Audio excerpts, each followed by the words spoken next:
विवादित बयान दे दिया है। ठाकरे ने कहा है कि उत्तर प्रदेश और बिहार वाले अगर हम पर भाषा लादेंगे तो हम उन्हें लात मारेंगे। ममता बनर्जी ने अपने ऊपर हुए हमले का आरोप यूपी बिहार से आए बीजेपी कार्यकर्ताओं पर लगाया है। तृणमूल कांग्रेस ने बीजेपी पर बाहरी होने का आरोप लगाया है। बीजेपी बाहर का गुंडा लेकर ये उसका प्लान है।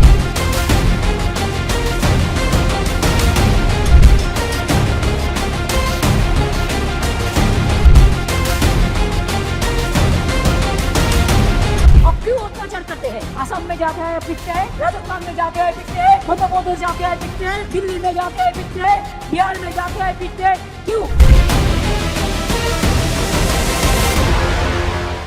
साथियों नमस्कार, मैं हरिश्चंद्र बर्णवाल इस वीडियो में आप सभी का स्वागत करता हूं। दोस्तों, महाराष्ट्र के नतीजों ने बड़े बड़े लोगों को हिला करके रख दिया है। समझ में नहीं आ रहा, कुछ भी कर ले, भारतीय जनता पार्टी को हराना बड़ा मुश्किल है। नरेंद्र मोदी और अमित शाह की जोड़ी को परास्त करना नामुमकिन है।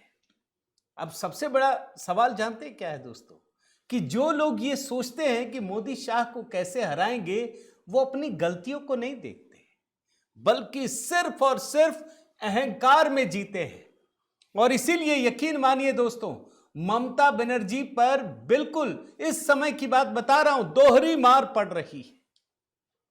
अभी महाराष्ट्र का सदमा भी आपको दिखा देता हूं। अभी तो ट्रेलर में आपको दिखाया ना भाई, ये सारे लोग राज ठाकरे, उद्धव ठाकरे, बिहारी, यूपी ऐसा गाली देते हैं, मारते पीटते हैं, आप जानते हैं। और ममता बनर्जी भी बाहरी का मुद्दा उठाती हैं। आपको मैंने इसीलिए बयान सुना दिया दोस्तों, किस तरीके से वो बाहरी का मुद्दा उठाती हैं।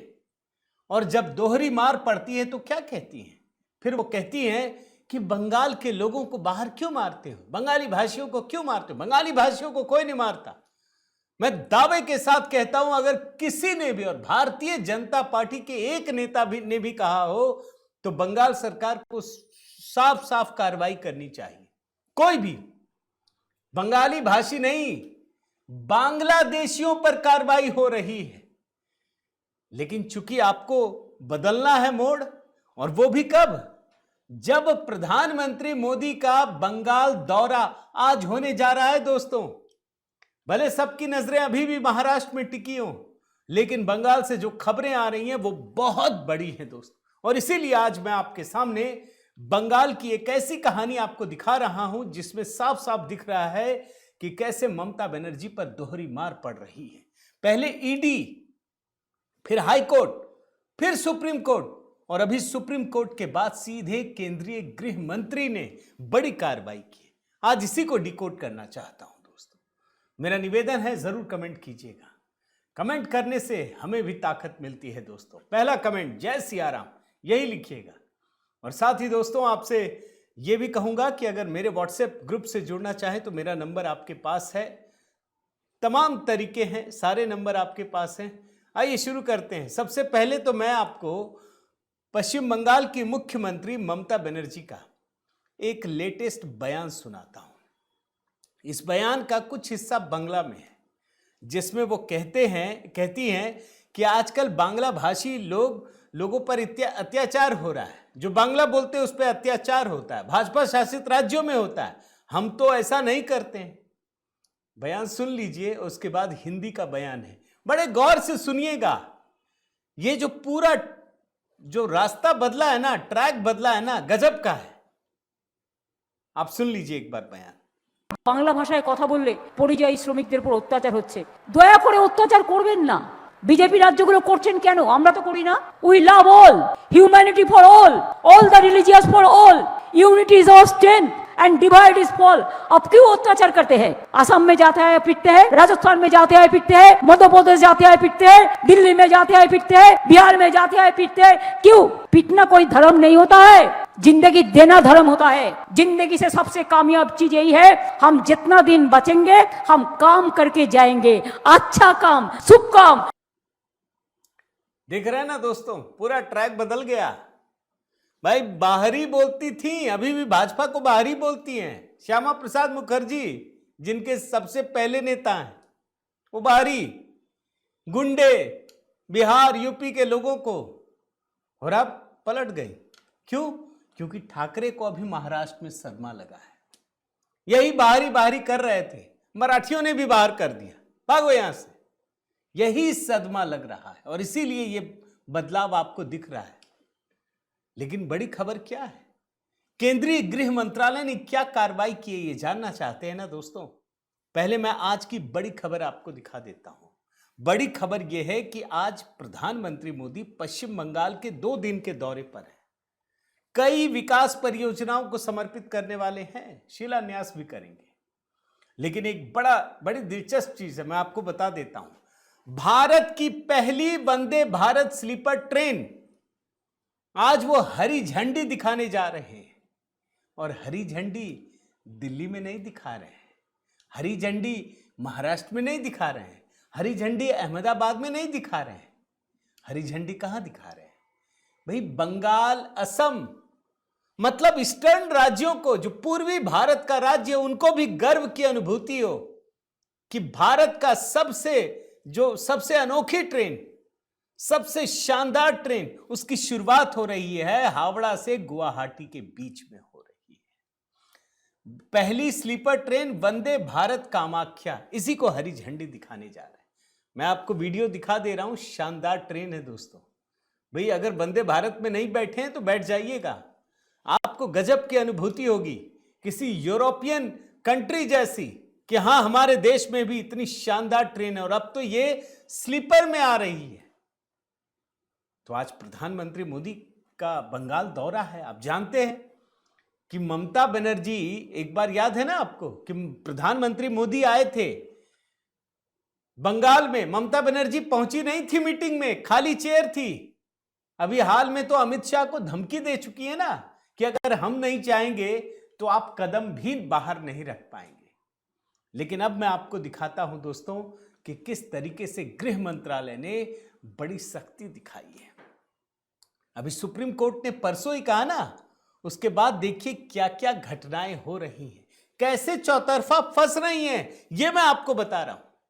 आप जानते हैं दोस्तों कि ईडी ने 8 जनवरी को आईपैक के दफ्तर और घर पर छापा मारा था, और जैसे ही छापेमारी की खबर मिली, ममता बनर्जी भागे भागे वहां पहुंची। बहुत सारे अधिकारी, जिसमें पुलिस कमिश्नर, डीजीपी, सारे लोग, सबने मिलकर के सारे सबूत छीन लिए, लेके चली गई। अब केंद्रीय गृह मंत्रालय ने ईडी से जानकारी मांगी है कि जरा अधिकारियों के बारे में बताइए, वो कौन से अधिकारी हैं जो वहां पहुंचे थे। वैसे तो ईडी ने अपने मूल मंत्रालय यानी वित्त मंत्रालय को तो भेज दिया है, केंद्रीय वित्त मंत्रालय को जो रिपोर्ट भेजनी है, लेकिन अब गृह मंत्रालय ने ईडी को निर्देश दिया है कि वो छापेमारी और तलाशी अभियान के दौरान मुख्यमंत्री के नेतृत्व वाली राज्य प्रशासनिक मशीनरी द्वारा पेश की गई बाधाओं के बारे में अपने अनुभवों का विवरण प्रस्तुत करें। पूरा अनुभव बताइए, लिखिए कि क्या क्या हुआ आपके साथ। आप अकेले नहीं हैं, आप ईडी के अधिकारी हैं, तो कोई भी आपके खिलाफ कुछ भी कर दे ये नहीं हो सकता। केंद्रीय गृह मंत्रालय भी है और वो पुलिस वाले भी गृह मंत्रालय के तहत ही आते हैं अगर वो आईपीएस अधिकारी हैं। एक एक अधिकारी का ब्यौरा मांगा है दोस्तों, आपको बता देता हूं। भाई जितने अधिकारी उनके साथ आए, घेर करके बैठे, धमकाया, जो कुछ किया, वो सब कुछ नई दिल्ली स्थित मुख्यालय को भेजा जाएगा और फिर गृह मंत्रालय को भेजा जाएगा। उनका हिसाब किताब लेना है। और आपको बताऊं, ये जो सीआरपीएफ है दोस्तों, उसने पहले ही अपनी रिपोर्ट भेज दी है। दोनों जगह पर छापेमारी और तलाशी अभियान के दौरान ईडी अधिकारियों को सीआरपीएफ यानी केंद्रीय रिजर्व पुलिस बल ने ही सुरक्षा दी थी। उसने रिपोर्ट सौंपी। आपको बता दें दोस्तों कि जो सॉल्ट लेक स्थित आईपैक दफ्तर में हुआ था, वहां पर ये अधिकारी ही मौजूद थे। अब आपके मन में सवाल उठेगा कि केंद्रीय गृह मंत्रालय ने अगर रिपोर्ट मांगी है तो पहले भी मांगती। अब क्या है खास? अब क्या है खास बता देता हूं दोस्तों। परसों ही सुप्रीम कोर्ट में सुनवाई हुई है। सुप्रीम कोर्ट ने कई झटके दिए हैं दोस्तों, मैं आपको दिखा चुका हूं, 10 से अधिक झटके दिए हैं सुप्रीम कोर्ट ने। उन झटकों में सबसे बड़ा प्रश्न क्या था, इस बात को आप समझिए। ईडी जब वहां पहुंची तो उसने साफ साफ मांग की कि पुलिस कमिश्नर और डीजीपी को हटाया जाए। पश्चिम बंगाल के डीजीपी कौन? राजीव कुमार। उनका तो पूरा कच्चा चिट्ठा खोल के रख दिया था। Police commissioner Manoj Kumar.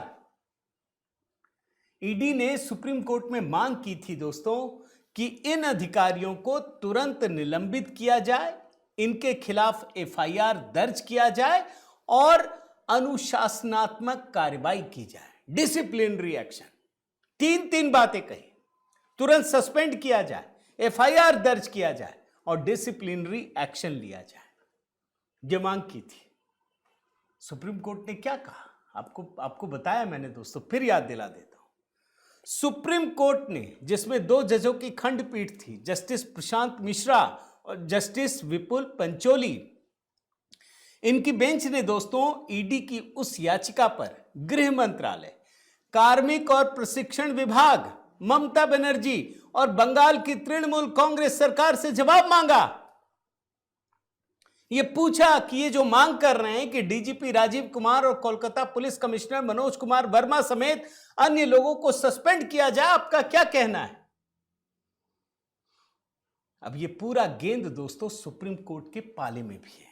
गृह मंत्रालय अपनी तरफ से भी कार्रवाई कर सकता है। ये दोनों तो बड़े हैं और आप याद रखिए, बड़े लोगों पर जब कार्रवाई होती है ना तो बाकी सब अपने आप लाइन में आ जाते हैं। और मैं तो देख रहा था दोस्तों, मैंने आपको बताया, शुभेंदु अधिकारी ने बाकायदा इन अधिकारियों के नाम दिए हैं जो बाकी अधिकारी हैं। ट्वीट किया था कि ये कौन से अधिकारी हैं जिन्होंने अनुशासन को तोड़ा है, जिन्होंने ईडी की कार्रवाई में बाधा डाली। मैं नाम आपको बता देता हूं, देख लीजिए। Priyabrata Roy IPS, Shantanu Sinha DC, inspector Ayan Bhowmik, Bijitashwa Raut, Ruhul Amin Ali, Sudip Banerjee, Leena Bhattacharya, Mrityunjay Roy, Saikat Biswas, Mahadev कबीरा, सौमेन विश्वास। भाई बड़े लोगों के नाम तो सब जानते हैं, लेकिन जो बाकी अधिकारी थे वो भी दोषी है। सबके खिलाफ कार्रवाई होगी, यह बात आप याद रखिए। अच्छा, इसी से बचने के लिए ममता बनर्जी को तो समझ में आ गया कि मैं तो फंस गई हूं। भाई सब कुछ वीडियो में दिख रहा है। ईडी ने तो साफ साफ पूरा स्क्रीनशॉट खोल के दिखा दिया। देखिए, यही है फाइल, ये देखिए, यही है मैसेज। हाई कोर्ट में कैसे लोगों को भड़काया गया। अब ये कह रही हैं कि मैं मुख्यमंत्री के नाते तो गई नहीं, मैं तो तृणमूल कांग्रेस के अध्यक्ष के नाते गई। बहुत बढ़िया। फिर सवाल यह है कि पुलिस कमिश्नर क्यों गए, डीजीपी क्यों गए? क्या मुख्यमंत्री ममता बनर्जी जहां भी जाती हैं, क्या पुलिस कमिश्नर और डीजीपी साथ होता है? क्या राज्य के सभी मुख्यमंत्रियों के साथ होता है? नहीं होता है।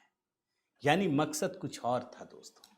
और सुप्रीम कोर्ट ने ये जो केंद्रीय गृह मंत्रालय ने, अमित शाह के मंत्रालय ने मांगा है, मैं आपको बता दूं, ये झूठ बोल नहीं पाएंगे, क्योंकि सुप्रीम कोर्ट ने साफ साफ कहा है कि जितने भी सीसीटीवी फुटेज हैं, जो भी रिकॉर्डिंग है, जरा सी छेड़छाड़ नहीं होनी चाहिए। अगर छेड़छाड़ हुई तो सख्त कार्रवाई होगी।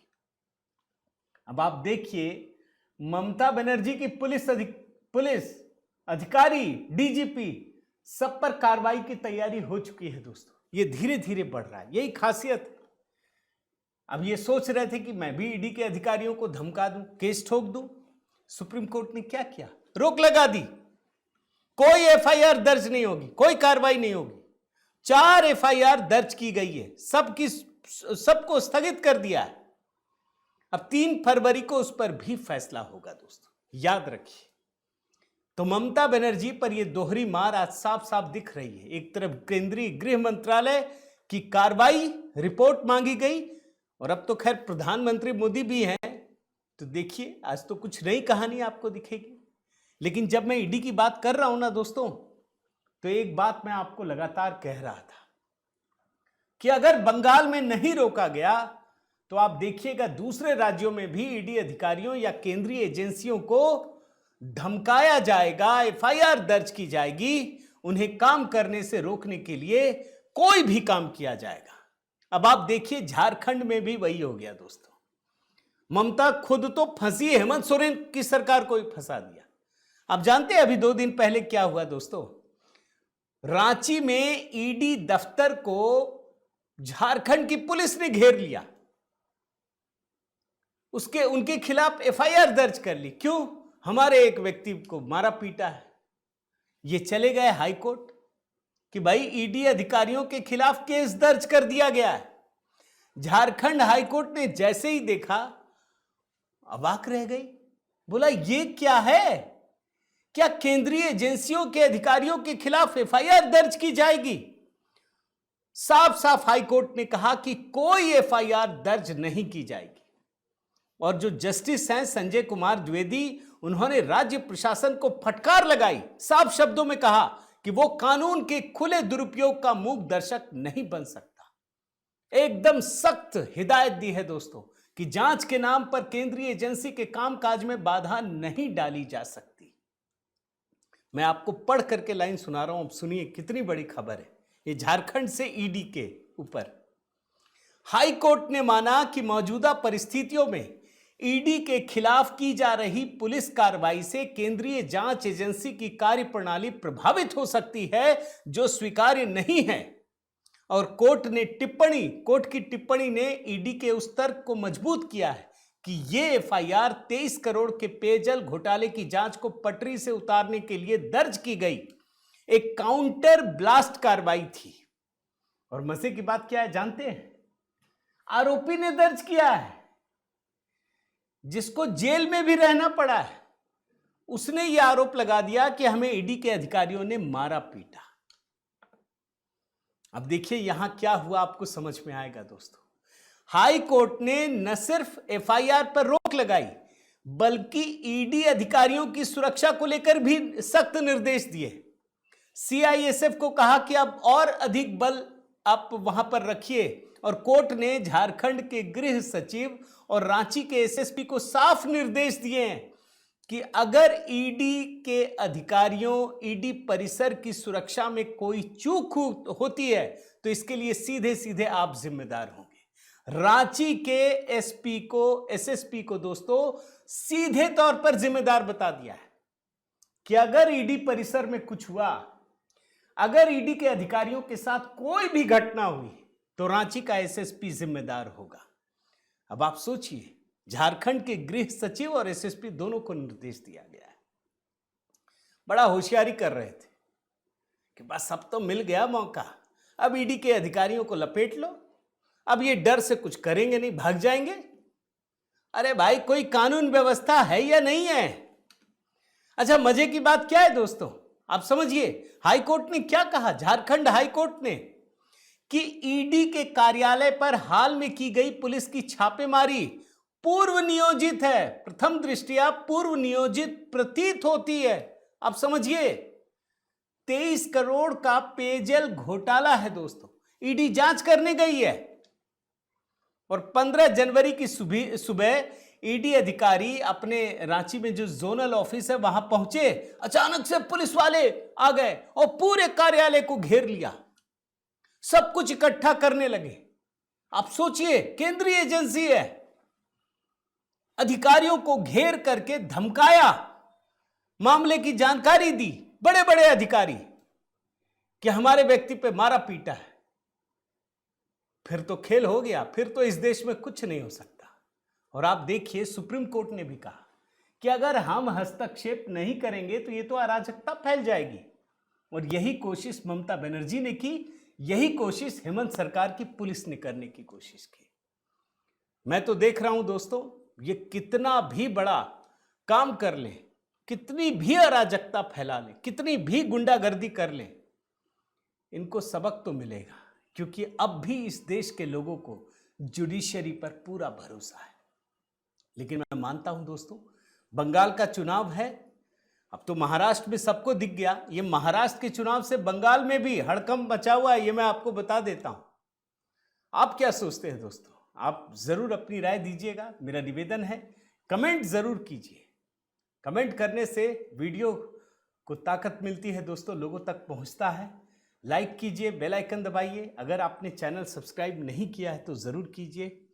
और आज दोस्तों, आज एक नया गीत अपलोड करूंगा जी राम जी इस योजना पर, तो बने रहिए। जो अभी पुराना गीत है उसके लिंक मैंने पिंड कर दिए हैं। बहुत बहुत धन्यवाद। जय सिया राम।